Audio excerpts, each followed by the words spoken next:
میرے دوستو، نسل انسان کے پھیلنے سے 2000 سال پہلے رب العزت نے کائنات کو تخلیق فرمایا۔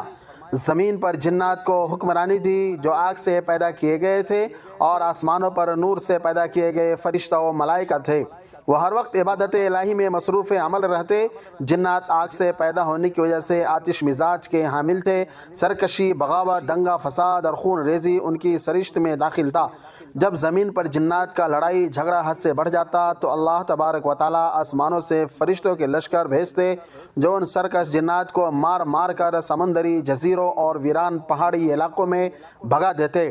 ایسی ہی ایک خون ریز لڑائی کے دوران فرشتوں کو ایک ویرانے میں جنات کا ایک معصوم سا بچہ روتا ہوا ملا۔ اس کے والدین شاید جنات کی جنگ میں کام آ چکے تھے۔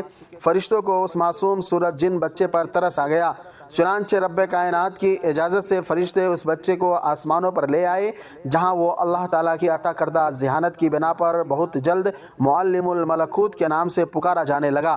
سعید بن مسیب رحمۃ اللہ علیہ فرماتے ہیں کہ یہ آسمان دنیا میں فرشتوں کا سردار تھا۔ اللہ تعالیٰ کا بڑا فیصلہ۔ ایک صبح کا ذکر ہے، فرشتے حسب معمول عبادت الہی میں مصروف تھے کہ اچانک عرش الہی سے ایک حکم فضا میں بلند ہوا۔ ترجمہ: میں زمین پر اپنا نائب بنانے والا ہوں۔ قرآن کریم کی آیت ہے جس کا ترجمہ ہے، فرشتے اللہ رب العزت کے اس فیصلے پر حیران اور متعجب ہوئے۔ عرض کیا، اے ہمارے رب، ایسے شخص کو کیوں پیدا کرتا ہے جو زمین میں فساد کرے اور خون بہائے؟ اور ہم تیری تسبیح، حمد اور پاکیزگی بیان کرنے والے ہیں۔ اللہ تعالیٰ نے فرمایا، جو میں جانتا ہوں تم نہیں جانتے۔ سورہ بقرہ کی یہ آیت ہے۔ حضرت قتادہ فرماتے ہیں کہ فرشتوں کو اس بات کا علم کہ انسان دنیا میں فساد و خون ریزی کرے گا اس طرح ہوا کہ وہ دنیا میں جنات کے فساد اور خون خرابے سے بخوبی واقف تھے، اس لیے انہوں نے اعتراض کیا۔ حضرت عبداللہ بن عمر فرماتے ہیں کہ جنات حضرت آدم علیہ السلام سے 2000 سال پہلے سے آباد تھے، اور جب وہ خون ریزی کرتے تو اللہ تعالیٰ ان کی سرکوبی کے لیے فرشتوں کو ہی بھیجتے تھے۔ اور متعدد روایات میں یہ بھی کہا گیا ہے کہ انہوں نے لوح محفوظ سے اطلاع پائی تھی، اور یہ روایت بھی ہے کہ یہ بات فرشتوں کو ان کے دو ساتھی فرشتوں ہاروت و ماروت نے بتا دی تھی۔ حضرت آدم علیہ السلام کا تذکرہ قرآن کریم میں اللہ تبارک و تعالیٰ نے 9 سورتوں کی 25 آیت میں ذکر کیا ہے۔ حضرت ابو موسیٰ اشعری سے روایت ہے کہ نبی کریم صلی اللہ علیہ وسلم نے ارشاد فرمایا، اللہ تعالیٰ نے حضرت آدم علیہ السلام کو ایک مٹھی خاک سے پیدا فرمایا۔ یہ مٹی تمام روئے زمین سے حاصل کی گئی تھی۔ یہی وجہ ہے کہ حضرت آدم علیہ السلام کی نسل میں مختلف رنگ و نسل کے لوگ پائے جاتے ہیں۔ قرآن کریم میں ارشاد ربانی ہے، ہم نے انسانوں کو کھنکھناتے سڑے ہوئے گارے سے پیدا کیا۔ قرآن کریم میں ایک اور جگہ اللہ تعالیٰ کا فرمان ہے، ترجمہ: اسی نے انسان کو ٹھیکری کی طرح کھنکھناتی مٹی سے بنایا۔ میرے دوستو، قرآن کریم میں آگے بیان ہے کہ اللہ تعالیٰ نے حضرت آدم علیہ السلام کو تمام چیزوں کے نام سکھا کر ان چیزوں کو فرشتوں کے سامنے پیش کیا اور فرمایا، اگر تم سچے ہو تو ان چیزوں کے نام بتاؤ۔ ان سب نے کہا، اے اللہ، تیری ذات پاک ہے، ہمیں تو صرف اتنا علم ہے جتنا تو نے ہمیں سکھا رکھا ہے، پورے علم و حکمت والا تو صرف تو ہی ہے۔ اللہ تعالیٰ نے حضرت آدم علیہ السلام سے فرمایا، تم ان کے نام بتا دو۔ جب انہوں نے نام بتا دیے تو اللہ نے فرمایا، کیا میں نے تمہیں پہلے ہی نہیں کہا تھا کہ زمین اور آسمانوں کا غیب میں ہی جانتا ہوں، اور میرے علم میں ہے جو تم ظاہر کر رہے ہو اور جو تم چھپاتے تھے۔ حضرت آدم علیہ السلام نے وہ سب کچھ بیان کر دیا جو فرشتے بیان نہ کر سکے۔ اس طرح اللہ تعالیٰ نے ایک تو فرشتوں پر حکمت تخلیق آدم علیہ السلام واضح کر دی، دوسرے دنیا کا نظام چلانے کے لیے علم کی اہمیت و فضیلت بیان فرما دی۔ جب علم کی اہمیت فرشتوں پر واضح ہوئی تو انہوں نے علم و فہم سے متعلق اپنی لا علمی کا اعتراف کر لیا۔ فرشتوں کے اس اعتراف سے بھی واضح ہوا کہ عالم الغیب صرف اللہ رب العالمین کی ذات ہے۔ اللہ کے برگزیدہ بندوں کو بھی اتنا ہی علم ہوتا ہے جتنا اللہ تعالیٰ انہیں عطا فرماتا ہے۔ میرے دوستو، فرشتوں کو حکم ہوا کہ تم آدم کے سامنے سربسجود ہو جاؤ۔ فوراً تمام فرشتوں نے حکم کی تعمیل کی، مگر شیطان نے غرور اور تکبر کے ساتھ انکار کر دیا اور وہ کافروں میں سے ہو گیا۔ اللہ تعالیٰ نے ابلیس سے فرمایا، جب میں نے تجھے حکم دیا تھا تو کس چیز نے تجھے سجدے سے باز رکھا؟ اس نے کہا، میں اس سے افضل ہوں، تو نے مجھے آگ سے پیدا کیا ہے اور اسے خاک سے۔ اللہ تعالیٰ نے فرمایا، تو بہشت سے اتر جا، تجھے حق نہیں کہ تو یہاں رہ کر غرور کرے، پس نکل جا، بے شک تو ذلیلوں میں سے ہے۔ اس نے کہا، مجھے اس دن تک مہلت عطا فرما جس دن تک قیامت آئے گی۔ اللہ تعالیٰ نے فرمایا، جا، تجھے مہلت دی جاتی ہے۔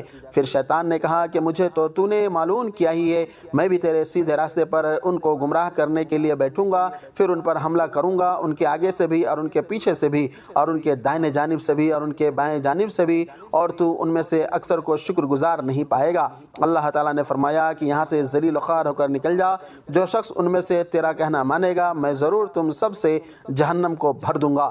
میرے دوستو، ابلیس نے جب یہ دیکھ لیا کہ اپنے گھناؤنے جرم کے سبب وہ بارگاہ الہی سے راندہ اور مردود کر دیا گیا ہے، تو اس نے بجائے توبہ و ندامت کے اور بھی زیادہ سیاہ بختی اور نامرادی کا ثبوت دیا، اور وہ اس طرح کہ اس نے رب ذوالجلال کے حضور روز محشر تک کی حیات مانگ کر اپنے گناہوں کی رسی دراز کرنے کی درخواست کر دی، اور ساتھ ہی مزید خود سری اور شیطانیت کا مظاہرہ کیا کہ جس آدم علیہ السلام سے کینہ اور نخوت رکھنے کی وجہ سے وہ جنت کی نعمتوں سے محروم ہوا تھا، اسی آدم علیہ السلام کو اس بات کی دھمکیاں رب ذوالجلال کے سامنے دینے لگا کہ اب میں تیری اولاد کا پیچھا نہیں چھوڑوں گا اور انہیں اپنا ہم نوا بنا کر پروردگار کے نافرمانی پر مجبور کر دوں گا، اور ان میں سے اکثر کو خدا کا ناشکرہ بنا دوں گا، البتہ رب کے مخلص اور نیکوکار بندے میری گرفت میں نہ آ سکیں گے۔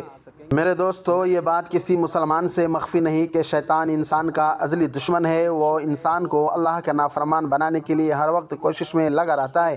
چنانچہ حضرت آدم علیہ السلام، حضرت شیس علیہ السلام تک انسان توحید پر برقرار تھے، ان کے بعد آہستہ آہستہ بگاڑ شروع ہوا۔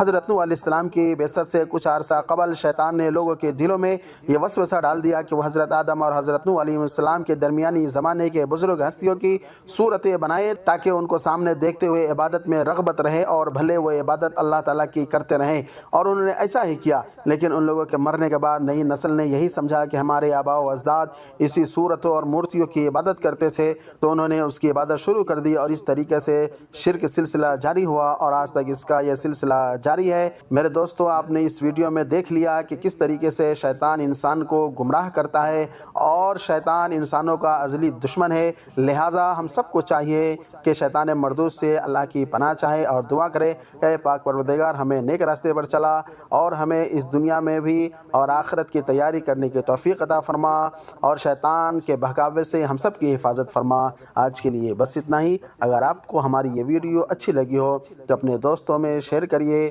اور ہمیں بھی اپنی دعاؤں میں یاد رکھیے۔ خدا حافظ۔